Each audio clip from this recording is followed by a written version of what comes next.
Bo día a todos e a todas. Neste vídeo imos falar da limpeza, desinfección e esterilización do material de laboratorio. Como podemos ver nesta diapositiva, aquí o que se presenta é o procedimento xeral de hixienización do material de laboratorio. Primeiramente partimos, por exemplo, de material novo. Este material novo vaise utilizar e unha vez que se utiliza, sempre que se utiliza se produce a súa contaminación e a partir de aí caben dúas posibilidades. Primeiro, que o material vaya directamente ao lixo, que é ese material desbotable, neste caso sería material dun só uso, ou, se se trata dun material que se vai a utilizar máis veces, teria que pasar polo seguinte proceso. Primeiramente, habería que facer un lavado. Este lavado o que vai a facer é eliminar a suciedade, arrastrar de forma física toda a materia orgánica que o pode estar contaminando. En moitas ocasións, dependendo do tipo de material do que esteamos falando, este lavado vai ser suficiente, dicir, ao despois de facer o lavado, o material pode volverse a utilizar. Noutras ocasións isto non será suficiente, necesitaremos realizar unha desinfección ou unha esterilización. De que dependerá que escollamos unha desinfección ou unha esterilización? Pois cando se realiza unha desinfección estamos falando de unha eliminación da maior parte dos microorganismos, pero non de todos. Hai certo tipo de microorganismos, especialmente as formas de resistencia, que son as esporas, que non se van a poder eliminar mediante a desinfección. E logo, en caso de que queiramos un material estéril, podemos realizar a súa esterilización onde agora sí, se van eliminar todos os microorganismos, incluídas as formas de resistencia que poden ser as esporas. Iremos agora desgranando cada unha destas fases e destas partes do procedimento xeral de hixienización do material, vendo como se realiza cada unha delas e cales son as súas principales características.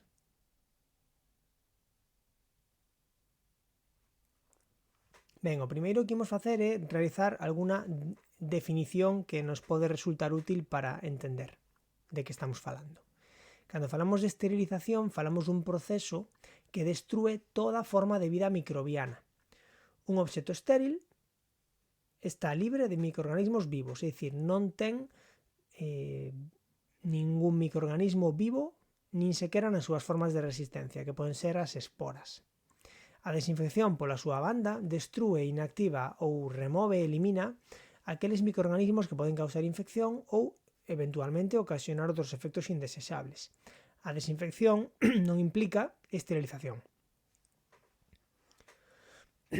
Por desinfectante entendemos aquel axente que normalmente é químico que mata as formas en crecimento dos microorganismos, pero que non necesariamente mata as esporas.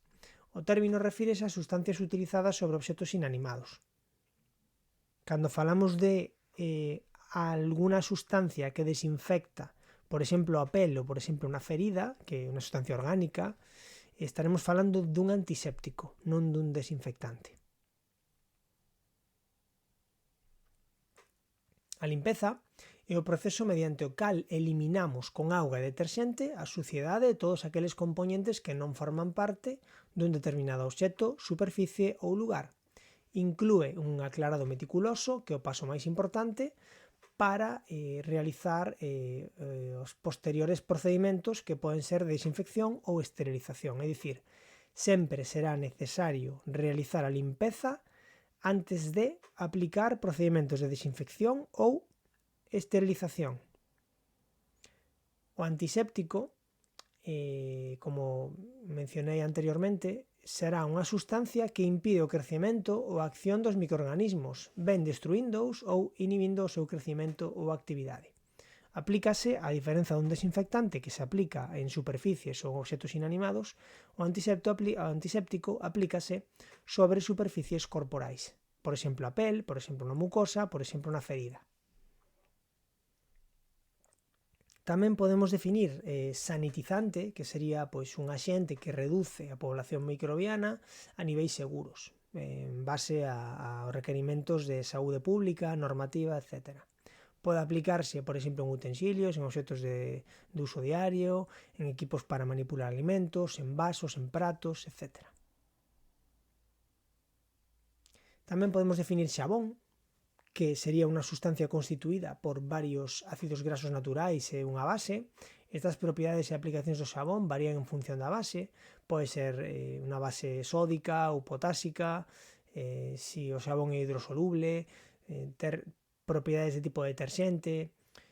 Hai tamén xabóns que son insolubles en auga e que non teñen propiedades deterxentes. Bueno, hai como varios tipos, pero basicamente son sustancias que o que fan é favorecer ese poder de arrastre que ten a auga para levarse a suciedade e facer a limpeza. Un xermicida sería un axente que mata os microorganismos, pero non necesariamente as súas esporas. Un bactericida sería un axente que mata as bacterias. Un bacteriostático sería un axente que inhibe o crecimento das bacterias, pero que non as elimina directamente. É dicir, a diferencia entre cida e estático sería que cida elimina, estático evita que proliferen. O mesmo acontece cos fungos. Fungicida sería funxicida, sería unha sustancia que mata os fungos, e un funxistático sería unha sustancia que inhibe o seu crecimento, mentres que non os elimina. O viricida sería pois un axente que destrúe os virus.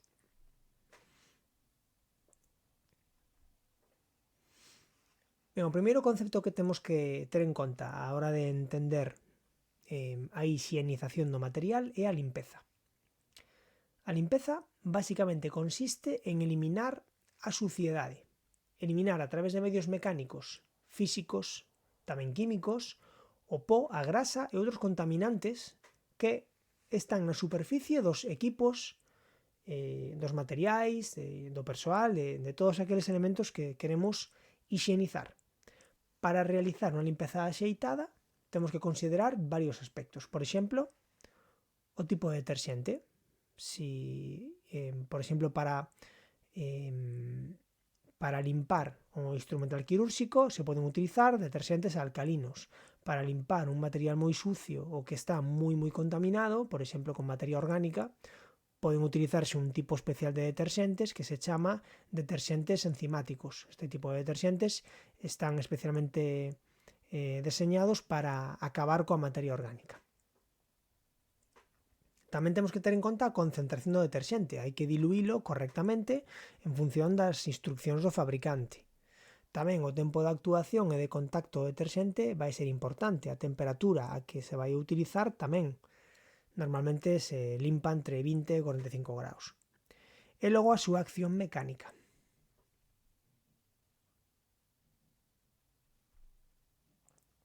Hai que ter en conta a eficacia dos deterxentes, que pode variar en función das augas duras. Son augas que teñen ións de calcio e magnesio. No noso contexto, en Galicia, as augas tenden a ser brandas, non veñen con altas concentracións de ións calcio ou magnesio, visto que en outras zonas é algo máis a ter en conta. Hai que lavar os instrumentos inmediatamente despois de empregalos, porque se esperamos e demoramos a limpeza, o que pode pasar é que esas sustancias contaminantes orgánicas ou inorgánicas se adhiran máis á súa superficie e logo se é máis difícil realizar unha limpeza, unha hixienización. Hai que seguir estrictamente as recomendacións e as instruccións dos fabricantes, tanto dos instrumentos como dos produtos de limpeza, e se o instrumento ou equipo teñen unha parte eléctrica, esta debe ser separada e lavada de maneira especial, pois ao mellor a través de paños húmidos, con pulverizacións ou con secadores para poder evitar que a auga deteriore estes equipos. O concepto de deterxente, moi relacionado coa limpeza, pois podemos definilo como un produto químico que unha vez que está disolto ou disperso na auga ten a propiedade de modificar a tensión superficial da auga. Desta maneira, a solución resultante, a auga con deterxente, adquire unha capacidade que chamamos humectante. É capaz de atrapar as partículas de suciedade e arrastralas, leválas de maneira moito máis forte do que a auga soa podería facer. As propiedades dos deterxentes, polo tanto, son estas 4 que temos aquí. Teñen un poder deterxente, como o seu nome indica, que serve para desincrustar a suciedade. Teñen poder humectante, o que lle facilita penetrar nesa suciedade para arrancala. Teñen poder solubilizante, que permite que aquela suciedade que é soluble se disolva máis facilmente, e aquela que non se pode disolver o que fai é emulsionala e atrapala de outra maneira sen que realice unha disolución. E logo ten poder dispersante, o que lle permite de alguna maneira evitar que se sedimente esa suciedade nas paredes do instrumento que queremos limpar. Cales van a ser os métodos de limpeza ou lavado que se utilizan, por exemplo, no laboratorio, co seu instrumental? No lavado hai que combinar unha acción física de frote, de frotación, con unha acción química aportada polos deterxentes. Tamén pode haber unha acción térmica por parte da auga quente. Os procedimentos de lavado van ser fundamentalmente 3: o lavado manual, o lavado con máquinas automáticas e o lavado mediante máquinas de ultrasons. Hai materiais que se deterioran por unha limpeza inadecuada e unha manipulación descoidada. O fabricante de cada instrumento aportará instruccións acerca de como hai que limpar e higienizar os equipos ou os instrumentos dos que se trate. Moi importante recordar neste punto que a limpeza é un paso fundamental e imprescindible para realizar os procedimentos de desinfección e de esterilización. É dicir, unha esterilización ou unha desinfección será inútil se non se realiza previamente unha boa limpeza do instrumental. Hai 2 motivos para que isto sexa así. O primeiro é que se non se limpa, a suciedade que queda no instrumento vai a servir de barreira para que o axente desinfectante ou esterilizante, xa veremos cales son máis adiante, esta suciedade vai servir de barreira e non vai a permitir que este axente desinfectante ou esterilizante realice ben a súa tarefa, que elimine completamente os microorganismos que forman parte que están aí, que están contaminando este instrumento.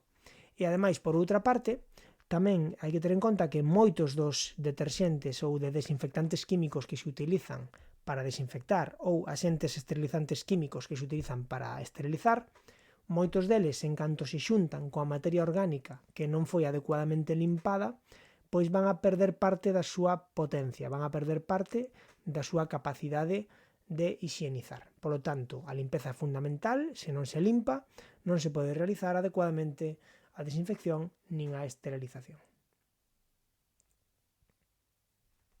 Cales son as fases da limpeza? Ben, aquí explica algunhas delas, aínda que haberá que adaptalas un pouco ao material que se estea limpando. Por exemplo, o primeiro que se fai é aclarar o material con auga e sumersilo coa solución con deterxente.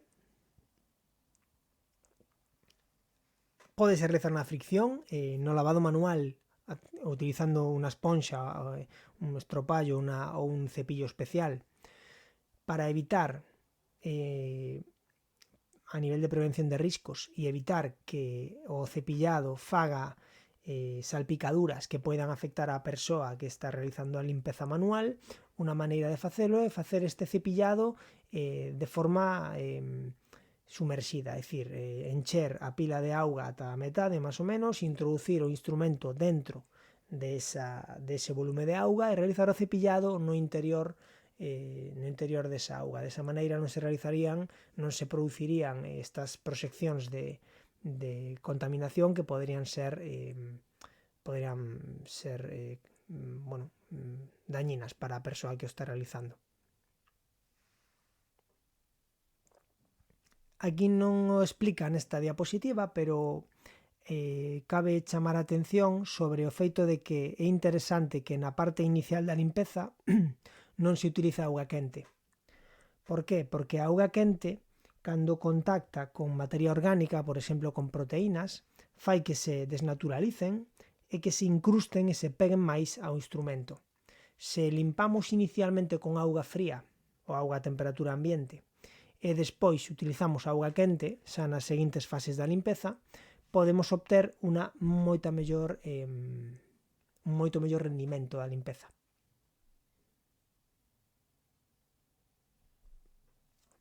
Este lavado manual, como comentaba anteriormente, pois implica a utilización de cepillo, de un estropallo, algún tipo de esponxa especial, etc.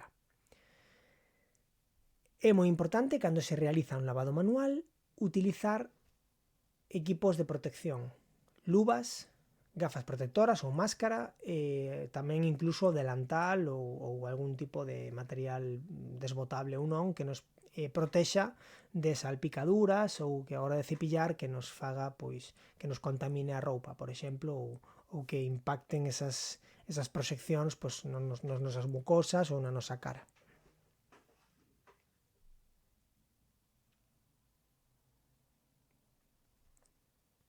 Algúns materiais que se lavan a man serían, por exemplo, as pipetas, que se poden lavar e logo colocar nos pipeteiros, as buretas tamén, ou os tubos de ensaio. Aquí explica un pouco como se pode facer un lavado, en todo caso, material que hai que manexar con cuidado e lavar con toda da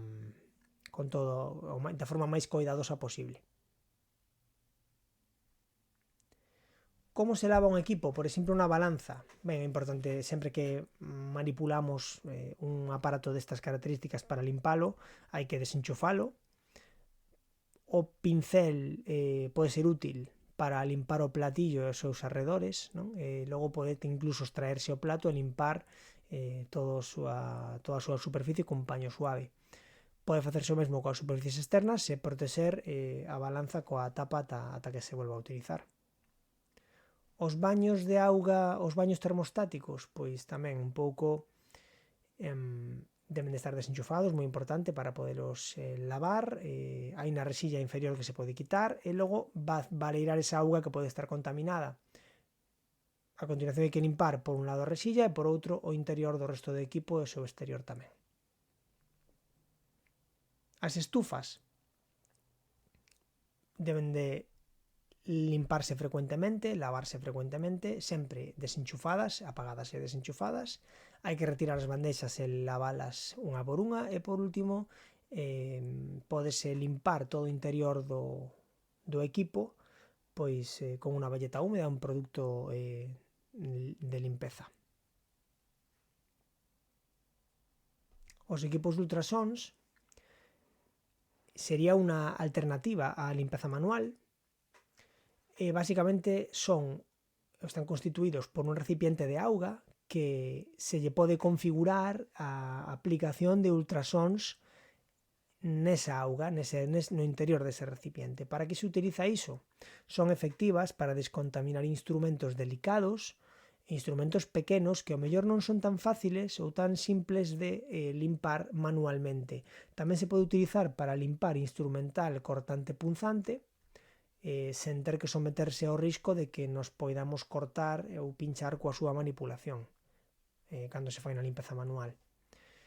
Onde se utiliza moito este tipo de aparataxe? Pois en clínicas dentais, en clínicas odontolóxicas, é onde se pode observar este tipo de material porque resulta moi útil para limpar instrumental de tipo punzante cortante que son de uso habitual en odontoloxía.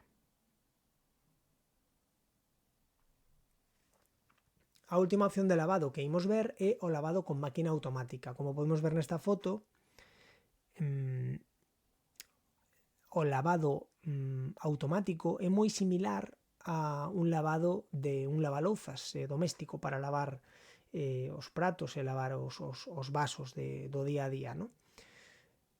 Hai unha porta e un carro de apertura onde se poden introducir e colocar todos aqueles elementos que se queiran lavar en cestas ou en diferentes tipos de soportes e Unha vez que se pecha, a máquina realiza un ciclo de lavado con auga fría, con auga quente, con produtos químicos, con presión, que tamén implica ese efecto mecánico do que falamos anteriormente. Ao final realízase un ciclo de lavado que hixieniza o material. Algúnas destas lavadoras automáticas tamén teñen programas de desinfección que poden resultar bastante interesantes e efectivos.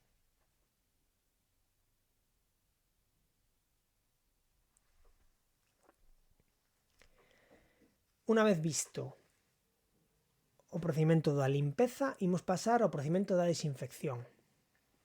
Definimos desinfección como a destrucción, inactivación ou remoción daqueles microorganismos que poden causar infección ou ocasionar outros efectos indesesáveis. A desinfección non implica necesariamente esterilización. Por qué? Porque a desinfección non asegura a eliminación completa de formas de vida, especialmente a eliminación das esporas, que son as formas de resistencia que teñen algúns microorganismos patóxenos e non patóxenos tamén. É un término que se emprega cando se trata de instrumentos de uso médico, utensilios, lencería, paredes, superficies, etc. ¿no? Para que se realiza este proceso? Pues con a intención de reducir a carga microbiolóxica, especialmente a carga microbiolóxica patóxena.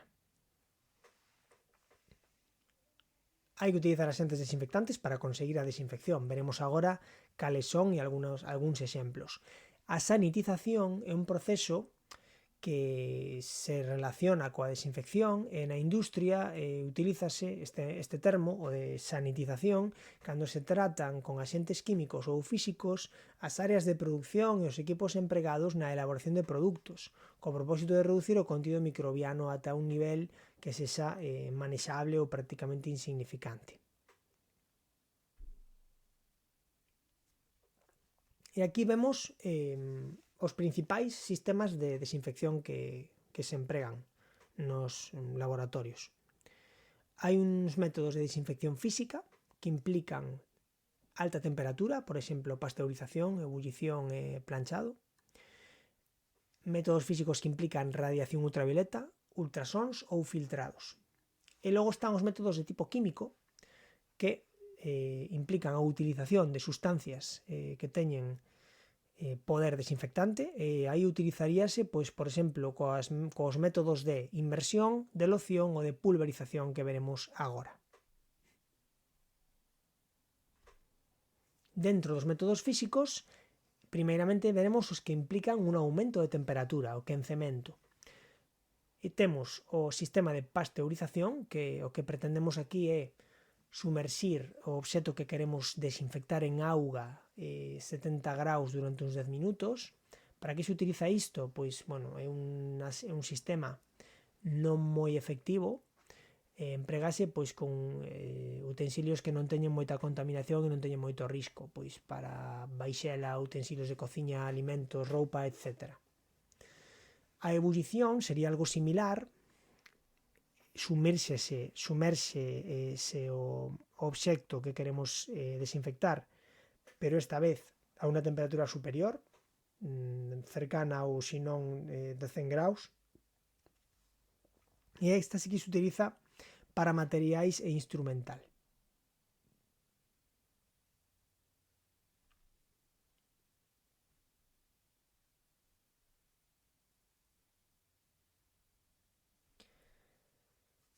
Dentro dos métodos químicos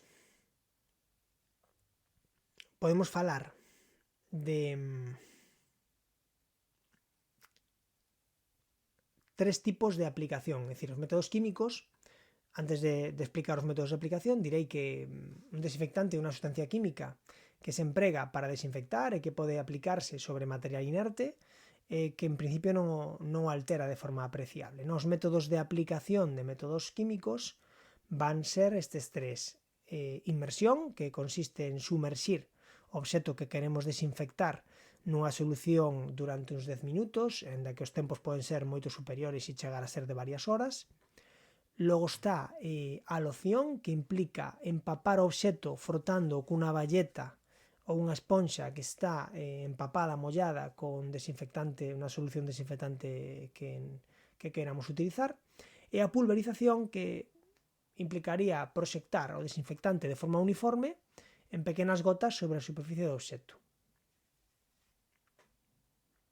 En todo caso, tanto inmersión como loción e pulverización, o que se pretende é que o axente desinfectante entre en contacto coa superficie do instrumento que queremos desinfectar e desa maneira poder reducir a súa carga microbiolóxica.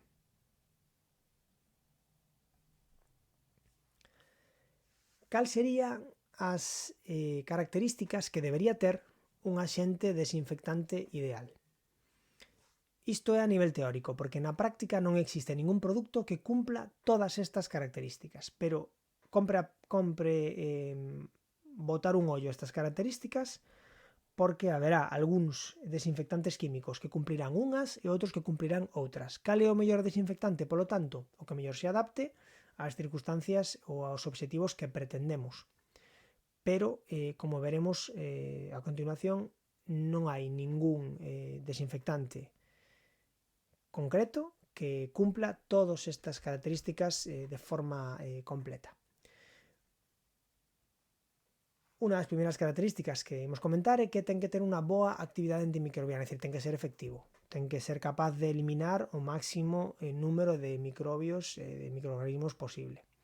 Ten que ser soluble, ben en auga ou noutros disolventes, tendo a posibilidade de solubilizalo ou disolvelo coa concentración adecuada para o seu uso.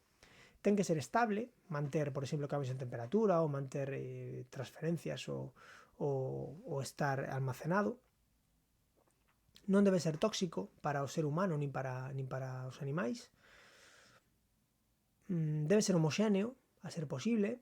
Non debería combinarse, reaccionar con materias orgánicas extranas de alguna maneira. Debe ser tóxico para os microorganismos a temperatura ambiente, isto é importante. Non debe ser corrosivo, non debe dañar o material no que se aplica, non ten que dar olor, ten que ser capaz de eliminar os olores tamén. Ten que ter capacidade de deterxente, é dicir, ao mesmo tempo que desinfecta tamén ten que ter certa capacidade de limpeza. Ten que ter capacidade penetrante, porque se hai unha capa importante que ten que atravesar, pois ten que ser capaz. Ten que estar disponible a un prezo razonable. E por último, ten que actuar, ten que ser eficiente, eficaz, nun tempo relativamente curto, nun prazo de tempo relativamente curto.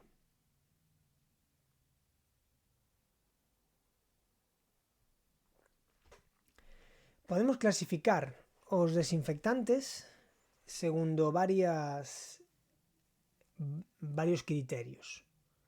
Segundo a súa potencia, temos tres tipos de desinfectantes: desinfectantes de tipo alto, desinfectantes de tipo medio e desinfectantes de tipo baixo. Como o seu nome indica, cada un destes tres tipos de desinfectantes vai a producir ou vai a ser capaz de conseguir unha desinfección de tipo alto, unha desinfección de tipo medio, unha desinfección de tipo baixo. Entón, dentro da desinfección alta, temos os aldehídos, que serían o glutaraldehído e formaldehído, por exemplo. Dentro da desinfección de tipo medio, temos o alcohol, o fenol, os derivados clorados, como pode ser a clorexidina, ou os derivados iodados, como pode ser a povidona iodada. E dentro da desinfección de tipo baixo, podemos atopar os compostos de amonio cuaternario, como pode ser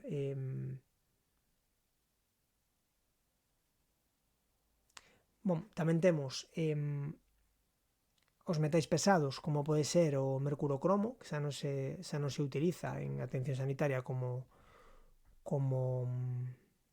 antiséptico, porque podía producir intoxicacións por mercurio, e os compostos oxidantes tamén entrarían dentro desta clasificación.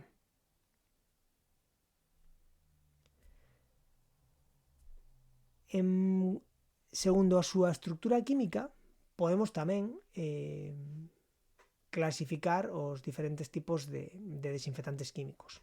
Entonces, por exemplo, hay desinfectantes de tipo alcohol, de tipo biguanida, de tipo derivados clorados, de detergentes catiónicos, os gases, as sustancias oxidantes. Despois temos aldehídos, colorantes, derivados iodados, fenóis e metais pesados. Cada un deles vai estar indicado para unos usos e para outros. Algúns deles son desinfectantes para obxetos inanimados e superficies e outros van estar máis ben orientados a un uso antiséptico para aplicarse na pel, en feridas ou en mucosas. De todos eles, o único desinfectante químico que ten propiedades desinfectantes e antisépticas ao mesmo tempo, é dicir, que tanto se pode utilizar para superficies ou obxetos como para pel, mucosas e incluso feridas, sería o alcohol. O alcohol de 70, por exemplo, é unha sustancia que se pode utilizar para desinfectar a pel, como aplicarse de modo antiséptico, ou utilizarse, por exemplo, para desinfectar unha superficie, que sería pues, unha aplicación de puro desinfectante.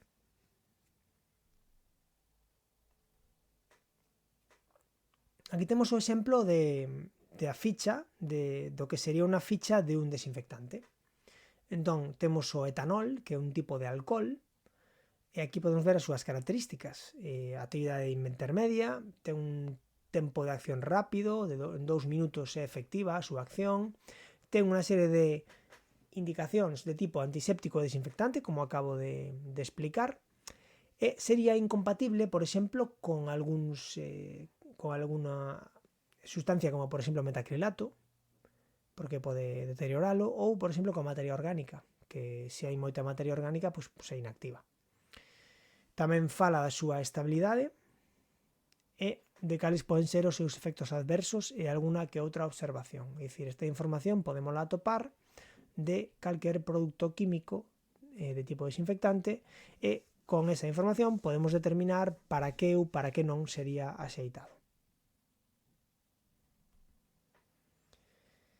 Un pouco en relación co anterior, cos tipos de desinfectantes en función da súa intensidade, podemos establecer como 3 categorías de desinfección. Desta maneira, podemos establecer a desinfección de alto nivel, que destrúe todos os microorganismos a excepción de algunhas esporas bacterianas, e por isto que a desinfección de alto nivel non chega a ser esterilización, porque todavía non é capaz de destruir algunhas esporas.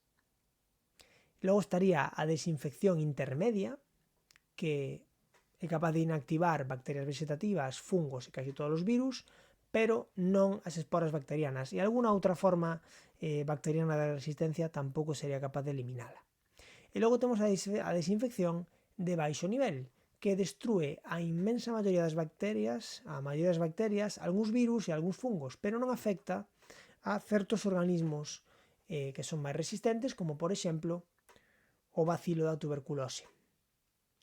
Hai que distinguir entre material crítico de alto risco e entre outros tipos de materiais. Isto pódese ver de maneira máis pormenorizada na clasificación de Earle Spaulding, que é a clasificación que se fixo e que sigue estando vixente para establecer o nivel de contaminación que ten o diferente material clínico quirúrxico e, unha vez sabido o nivel de contaminación que ten, depende do seu uso, pois se lle asocia unha determinada técnica de higienización, unha desinfección de certo nivel ou incluso unha esterilización.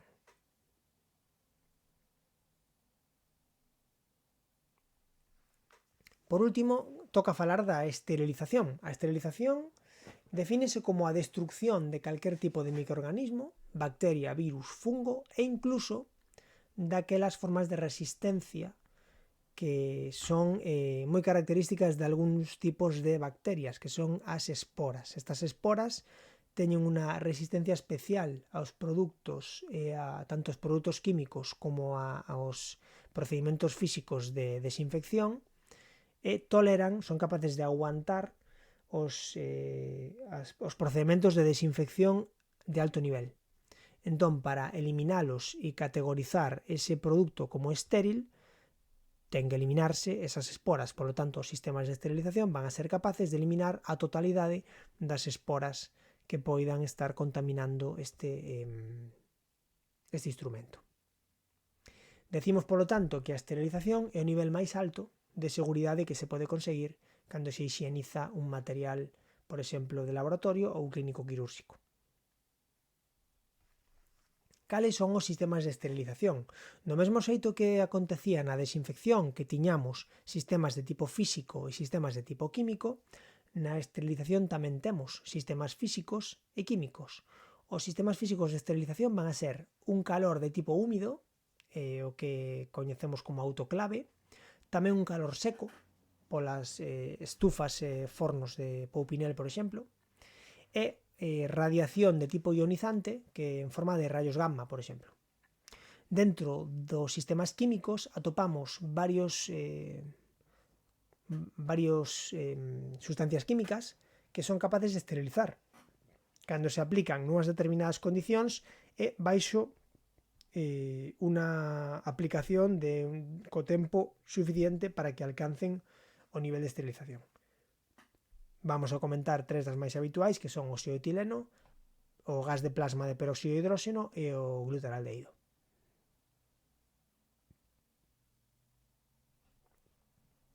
Comezando pola primeira das técnicas, que aparte é unha das máis utilizadas, que é o autoclave, moi habitual nos laboratorios clínicos, pero tamén noutros entornos, como entornos de clínica dental, por exemplo, as clínicas odontolóxicas utilizan o autoclave a diario e, por suposto, en contextos de atención hospitalaria ou en clínicas de consultas médicas tamén se utiliza moito o autoclave. Trátase dun recipiente de acero inoxidable con paredes moi grosas e unha porta hermética que ademais ten un manómetro de presión.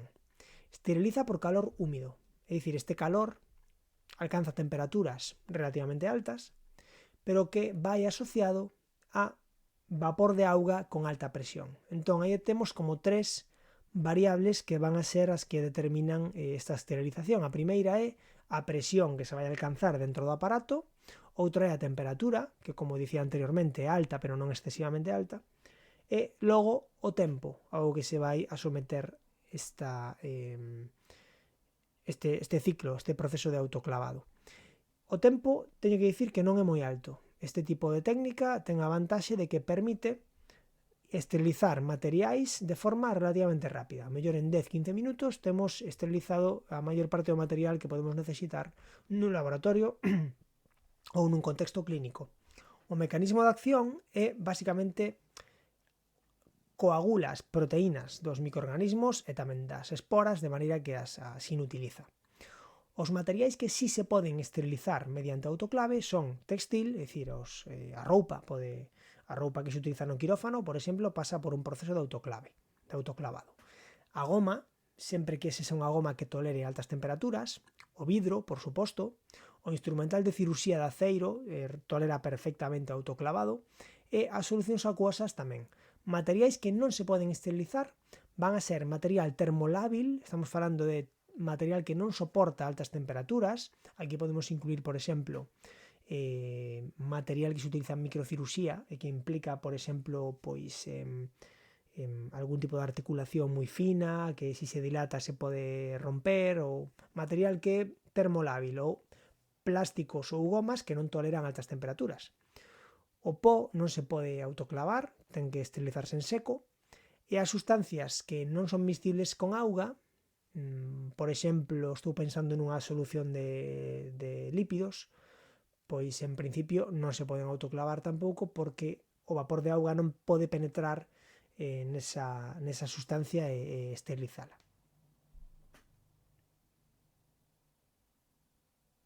Cales son as vantaxes? As vantaxes que ten o autoclavado é que actúa de forma rápida, porque penetra rapidamente nos textiles, nas telas e noutro tipo de recovecos que pode ter os diferentes utensilios. A destrucción das esporas faise rapidamente, en comparación con outros sistemas de esterilización. Non deixa residuo, é dicir, o que utiliza é vapor de auga, polo tanto non hai ningún tóxico, ningún produto químico que pudera ser dañino ou tóxico para as persoas que utilizan o autoclave, e ademais ten a vantaxe de que é bastante económico. Permite traballar e realizar ciclos de esterilización con moi pouco custo. As desvantaxes, pois que non pode ser aplicado a todos os materiais, é dicir, hai algúns materiais que, por ser termolábiles, por exemplo, non se pode aplicar un ciclo de autoclave, e, ademais, tamén se pode referir que pode dar lugar a malos olores e xerar certo tipo de aerosois que en certos contextos pode que non sexan moi interesantes.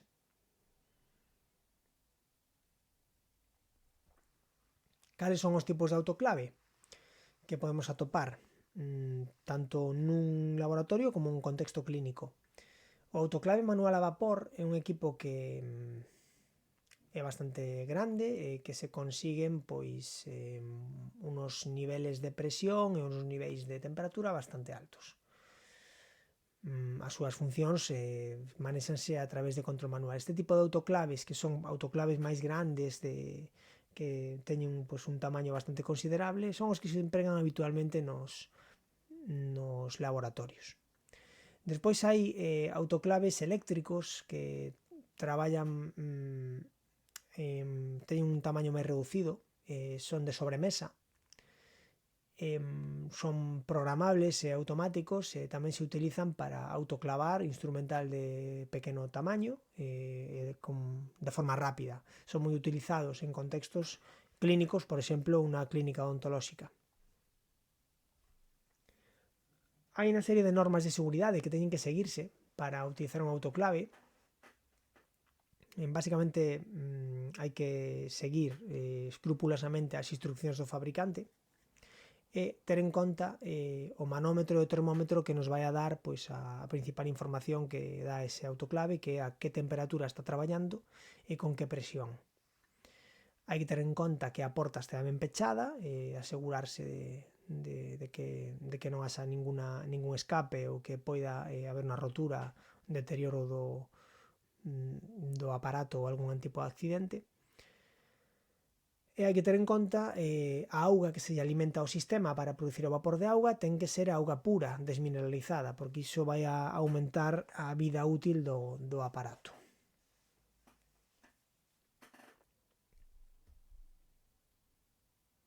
Antes de abrir a porta do autoclave hai que asegurarse de que a presión baixou, porque se intentamos abrir a porta dun autoclave coa presión alta pode sair despedida e producir un accidente. Aquí vemos cales son as fases dun proceso de autoclavado. Simplificando, pois hai unha preparación, hai un quencemento inicial onde se alcanza a temperatura programada de 121 graus, despois prodúcese a esterilización, hai unha desvaporización, logo se produce un ciclo de secado e por último a finalización cando xa se pode abrir e sacar o material debidamente esterilizado. Aquí vemos algúns materiais que se poden autoclavar facilmente e que son típicos no laboratorio. Por exemplo, todo material de aceiro podese autoclavar. O polipropileno pois tamén se pode autoclavar. O vidro, todos os aparatos de vidro que toleren altas temperaturas, é dicir, aquele instrumental que non sexa volumétrico, por exemplo, como vemos nesta imaxe, pois un matraz Erlenmeyer, aquele vidro que sexa de tipo Pirex, pois normalmente pode autoclavarse perfectamente.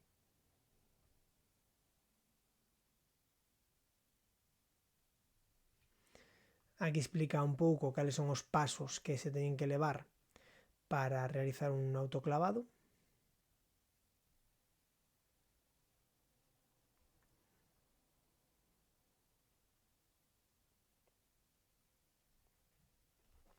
E aquí vemos un esquema de como se produciría o proceso. O vapor ingresa dentro do autoclave desde a cámara onde está a auga que se está quentando e vai aumentando a presión ao mesmo tempo que aumenta a temperatura.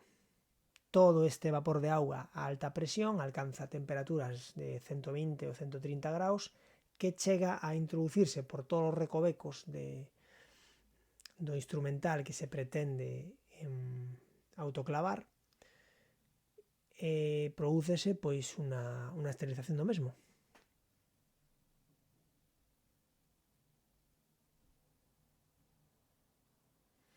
Aquí resúmense algúns dos principios de operación que se teñen que levar a cabo a hora de usar un autoclave.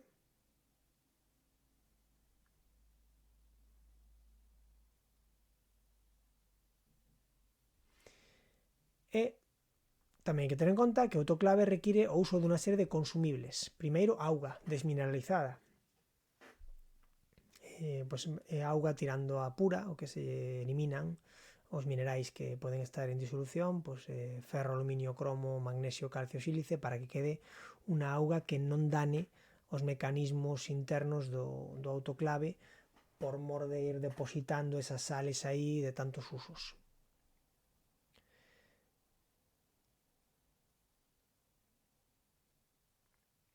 Hai que ter en conta os tempos de esterilización, que van a depender do grao que se quere alcanzar e do material que se estea esterilizando. Isto hai que seguir as instruccións dos fabricantes para isto.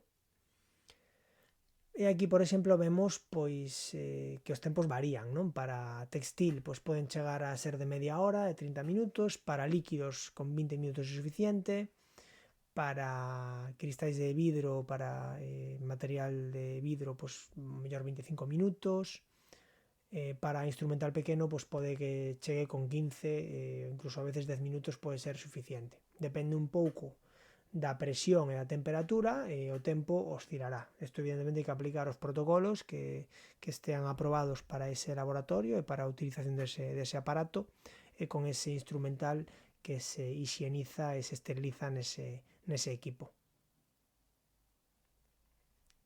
Para rematar, algún exemplo e algúns consellos para como facer o mantemento do autoclave. Hai unha serie de rutinas diarias que hai que facer para favorecer o uso do equipo e que alongar a súa vida útil. E hai tamén unha serie de cousas que hai que facer semanalmente. Aquí vemos algunhas delas. Mensual. E alguna precaución tamén que se debe seguir. Aquí vemos nesta imaxe un autoclave industrial de un laboratorio moi grande, seguramente, e estánse esterilizando pois medios de cultivo.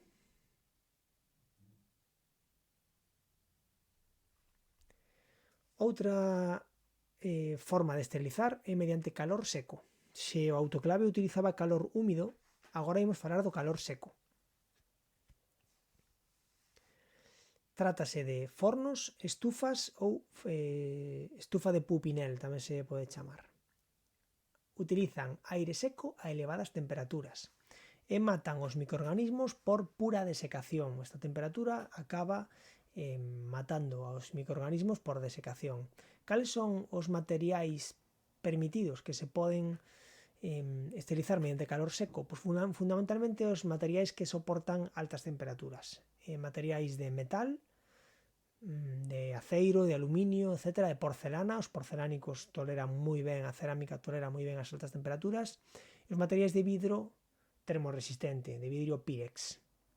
Tamén aceite, sustancias graxas, parafina, vaselina, que non se poden esterilizar no autoclave precisamente porque non permiten a entrada dese medio acuoso, dese vapor, que se poidan realizar unha esterilización en toda a súa totalidade. Despois tamén instrumental quirúrxico de tipo cromado, que tolere altas temperaturas, e se queremos esterilizar pós que non serían compatibles con humidade, pois tamén. Cales son as vantaxes? Ten baixo costo, é fácil de usar e non require unha instalación previa, senón que se pode utilizar as estufas de desecación, por exemplo, das que falábamos anteriormente. Os inconvenientes é que este tipo de calor, como alcanza temperaturas bastante máis altas das que alcanza o autoclave, o que pode pasar é que o filo e a parte punzante do instrumental se deteriore.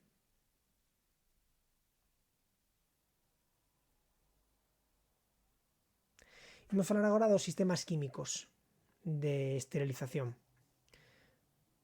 Temos fundamentalmente tres: o óxido de etileno, é un gas incoloro, moi tóxico, irritante, inflamable e mutáxeno. Como se pode ver, é un gas perigoso. A súa manipulación e estar sometido a él pode producir intoxicacións graves.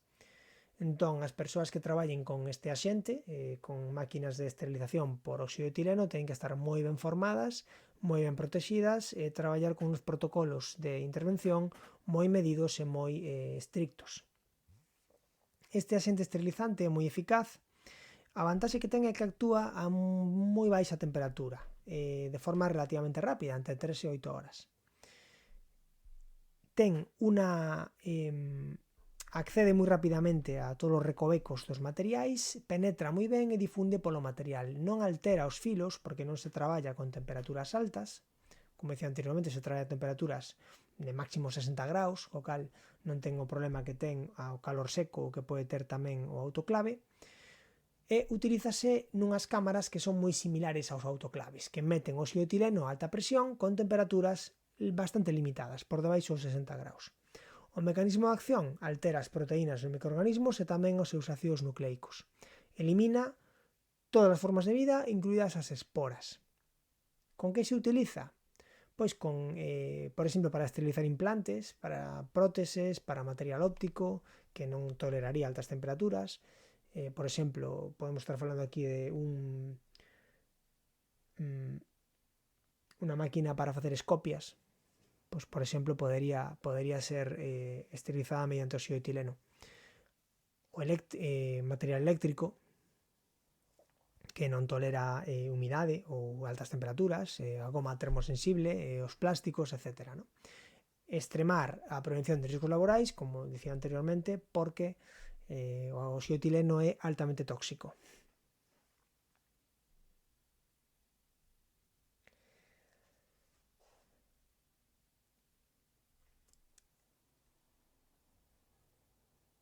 Outra parte moi importante da esterilización é falar do control.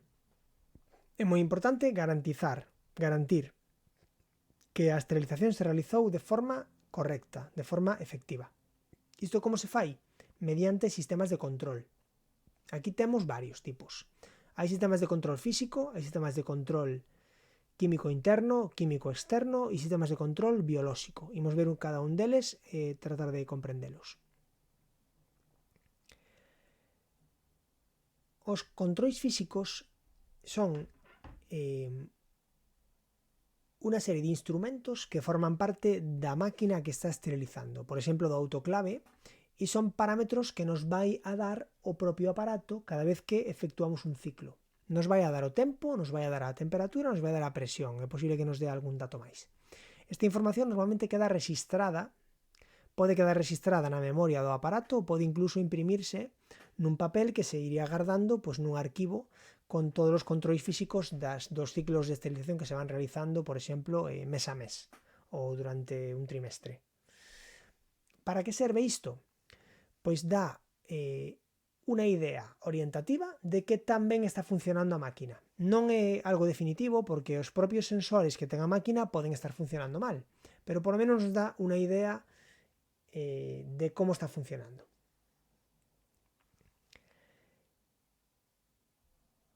Hai varios, como dicía, ademais destas gráficas e estes datos de tempo, temperatura e presión, podemos atopar tamén algún test como o test de Bowie-Dick, que é un test de control que se fai nos autoclaves para ver se funcionan ben, ou alarmas visuais ou acústicas en caso de que non se acaden os niveis mínimos exixidos para conseguir a esterilización. Entón, o control físico realízase cada vez que se pon en marcha a máquina e ten un valor máis ben orientativo, non é definitivo, non é de unha eficacia altísima. Os controis químicos veñen a ampliar o control que nos dá o control físico. Son sustancias químicas coloreadas que se colocan no interior do autoclave cando este realiza un ciclo. E aí podemos ter controis químicos externos que irían colocados no exterior da bolsa na que vai metida o material, e logo estarían os controis químicos internos, que son como tiras reactivas que van introducidas dentro das bolsas. Que nos permite un control químico? Saber se o axente esterilizante chega a eses puntos que queremos esterilizar. Entón, depende de se chegou ou non, ese testigo, ese control químico vai, por exemplo, cambiar de cor. Se se produce a viraxe de cor, por exemplo, de cor negra a cor amarela, pois sabemos que se realizou concretamente a esterilización nese punto. Son unha referencia moito máis fiables, moito máis eficientes que os controis físicos, que, como digo, poden estar funcionando mal, e reiteramos que estes controis se poden colocar no interior das bolsas, dos paquetes que conteñen o instrumental ou aqueles elementos que queremos esterilizar, e tamén se poden colocar no exterior dos paquetes, pero no interior do autoclave, pero non no interior dos paquetes.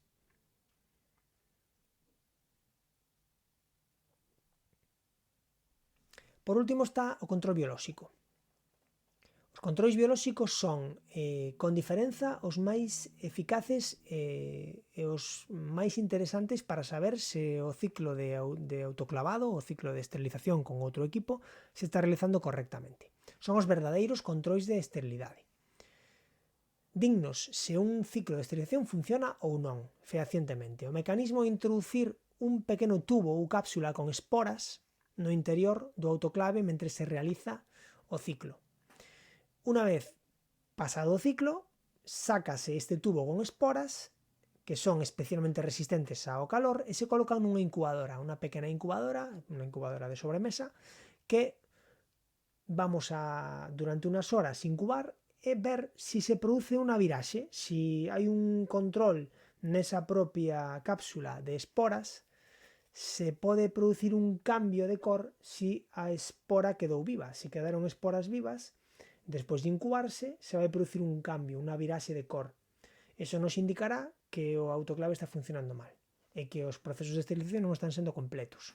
Entonces, se ao realizar o control biolóxico vemos que non se produce unha viraxe, entendemos que está funcionando ben, porque é capaz de matar esporas que son especialmente termoresistentes neste tipo de cápsulas e de tubos que son facilitados comercialmente para poder controlar que tan ben funciona un sistema de esterilización.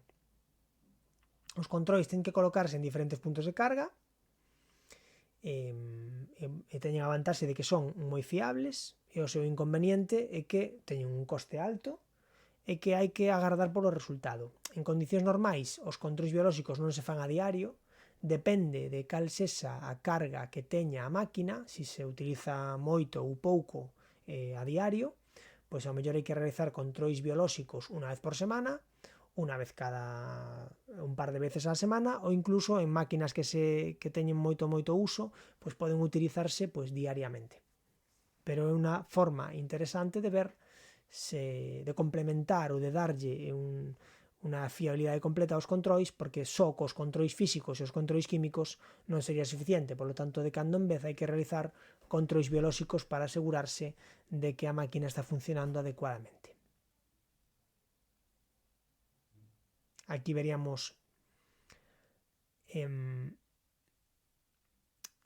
xa para ir rematando cales serían as precaucións na manipulación e almacenamento do material esterilizado. O material que se esteriliza non sae directamente, sino que antes de esterilizarse, despois de pasar por un proceso de limpado, o que se fai é metelo nunha bolsa especial que permite o acceso do axente esterilizante ao interior, pero unha vez que a bolsa se saca fora, rematado o proceso, permite o seu almacenamento, transporte e ten unha data de caducidade. Normalmente oscila entre os 6 meses e un ano, dependendo do tipo de bolsa e do ciclo que se lle aplicara.